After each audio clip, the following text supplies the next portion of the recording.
2026 പുതിയൊരു കോവിഡ് വരികയാണോ? കൂടുതൽ ജനങ്ങൾ മരിച്ചു പോകുമോ? അതോ പുതിയ ലോക്ക്ഡൗൺ വരുമോ? ഇതാണ് എനിക്ക് 2 ദിവസം മുമ്പ് ന്യൂസ് കണ്ടപ്പോൾ തോന്നിയത്. ഈ പേടിയിൽ നിന്നാണ് ഈ ഹണ്ട വൈറസിനെ പറ്റിയും ഹോണ്ടുറാസ് MV കപ്പലിനെ പറ്റിയും ഞാൻ കൂടുതൽ മനസ്സിലാക്കാൻ ശ്രമിച്ചത്.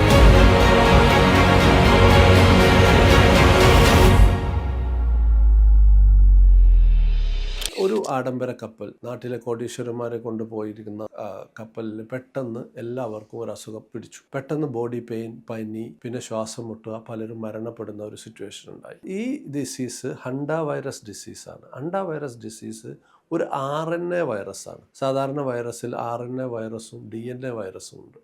RNA വൈറസുകളാണ് ഏറ്റവും കൂടുതൽ മാരക രോഗങ്ങളായ നമുക്കുണ്ടായിട്ടുള്ള എല്ലാ കോവിഡും മറ്റും എല്ലാം ഉണ്ടായി, ഈവൻ HIV ഒക്കെ ഉണ്ടാക്കിയിട്ടുള്ളത്. അതുകൊണ്ട് തന്നെ യൂഷ്വലി RNA വൈറസുകൾ എപ്പോഴും ഭീതിജനകമാണ്. പക്ഷേ ഈ സ്പെസിഫിക് വൈറസിനെ വെച്ച് നോക്കുമ്പോൾ അതിന് ഹ്യൂമൻ ടു ഹ്യൂമൻ ട്രാൻസ്മിഷൻ ഇതുവരെ കണ്ടുപിടിച്ചിട്ടില്ല. അതുകൊണ്ട് തന്നെ എലികളുടെ മൂത്രത്തിലൂടെയും കാഷ്ടത്തിലൂടെയും വരുന്ന ഈ അസുഖം എലികളുമായി നമ്മൾ വളരെ അടുത്ത് ഇടപഴകാൻ വരുന്ന സിറ്റുവേഷനിൽ വീടുകളിലും കടകളിലും കപ്പലുകളിലും ഒക്കെയാണ് ഇത് കൂടുതലായിട്ട് പടർന്നു പിടിക്കുന്നത്. ഇതുപോലെ എലിയിൽ നിന്ന് വരുന്ന വേറൊരു രോഗമാണ് പ്ലാഗ്. പക്ഷേ പ്ലാഗിനെ പറ്റി നമുക്കറിയാം, വളരെ അധികം മരണസാധ്യതയുള്ള അസുഖമാണെങ്കിലും പ്ലാഗിന് നമുക്ക് മെഡിക്കൽ ട്രീറ്റ്മെൻറ്റുകളുണ്ട്. ആൻറ്റിബയോട്ടിക് കൊടുത്തും മറ്റും ട്രീറ്റ് ചെയ്യാം. വൈറൽ ഡിസീസിൻ്റെ പ്രോബ്ലം നമുക്ക് എപ്പോഴും ട്രീറ്റ് ചെയ്യാൻ ബുദ്ധിമുട്ടാണ് എന്നുള്ളതാണ്.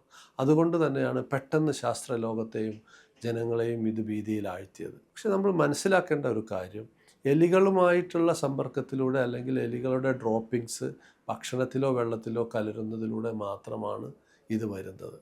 നമ്മൾ മനസ്സിലാക്കേണ്ടത്, ഇത്രയും വലിയ ആഡംബര കപ്പലുകളിൽ പോലും അവർ വെള്ളത്തിലും ഭക്ഷണത്തിലും ഈ എലിയുടെ ഡ്രോപ്പിങ്സ് അവോയ്ഡ് ചെയ്യാനുള്ള മെത്തേഡ് ചെയ്തില്ല എന്നുള്ളതുകൊണ്ടാണ്. അപ്പോൾ നമ്മൾ ഫുഡ് സേഫ്റ്റിയെ വെച്ച് നോക്കുമ്പോൾ വലിയ ബിൽഡിംഗ് ആണോ നല്ല സാധനങ്ങളാണോ എന്ന് നോക്കാതെ അവിടെ ഫുഡ് സേഫ്റ്റി നോംസ് അവർ ഫോളോ ചെയ്യുന്നുണ്ടോ എന്ന് നോക്കൽ വളരെ ഇമ്പോർട്ടൻ്റ് ആണ്. ഇനിയിപ്പോൾ നമുക്ക് ഈ ഹണ്ട വൈറസ് വന്നു എന്ന് അപ്പോൾ നമ്മൾ എന്ത് ചെയ്യും? ഫീവർ, ബോഡി പെയിൻ, പെട്ടെന്ന് ശ്വാസം മുട്ടൽ, നമ്മൾ ഇതിൻ്റെ വൈറൽ സ്റ്റഡി ചെയ്യും. വൈറസ് ഉണ്ടെങ്കിൽ നമുക്കതിനായ ട്രീറ്റ്മെൻറ്റ് എന്ന് പറയുമ്പോൾ ആൻറ്റിവൈറൽസ് അത്ര എഫക്റ്റീവായത് കണ്ടുപിടിച്ചിട്ടില്ലെങ്കിലും സപ്പോർട്ടീവ് ട്രീറ്റ്മെൻറ്റും ശ്വാസത്തിന് സപ്പോർട്ടുള്ള വെൻറ്റിലേറ്റർ പോലുള്ള ചികിത്സകളും ചെയ്ത് നമുക്ക് ആളെ രക്ഷിക്കാൻ കഴിയും. പക്ഷേ എല്ലാ വൈറൽ ഡിസീസും പോലെ തന്നെ ഇതിലും പ്രിവെൻഷനാണ് ഇമ്പോർട്ടൻറ്റ്. പ്രിവെൻഷന് വേണ്ടി നമ്മൾ നമ്മുടെ സറൗണ്ടിങ്സ് വൃത്തിയാക്കി വെക്കുക, എലികൾ വളരുന്ന സിറ്റുവേഷൻസ് ഒഴിവാക്കുക, ഈ എലികളിൽ നിന്നുള്ള ഡ്രോപ്പിങ്സ്, അതായത് അവരുടെ മൂത്രവും മറ്റും നമ്മുടെ വെള്ളത്തിലും ഭക്ഷണത്തിലും കലരാതെ സൂക്ഷിക്കുക, തിളപ്പിച്ചാറിയ വെള്ളം മാത്രം ഉപയോഗിക്കുക, റോ ആയിട്ടുള്ള ഫ്രൂട്ട്സ് നന്നായി വാഷ് ചെയ്യാതെ ഉപയോഗിക്കാതിരിക്കുക, ഇതെല്ലാമാണ് പ്രിവെൻറ്റ് ചെയ്യാനായിട്ട് നമുക്ക് ചെയ്യാൻ പറ്റുന്നത്.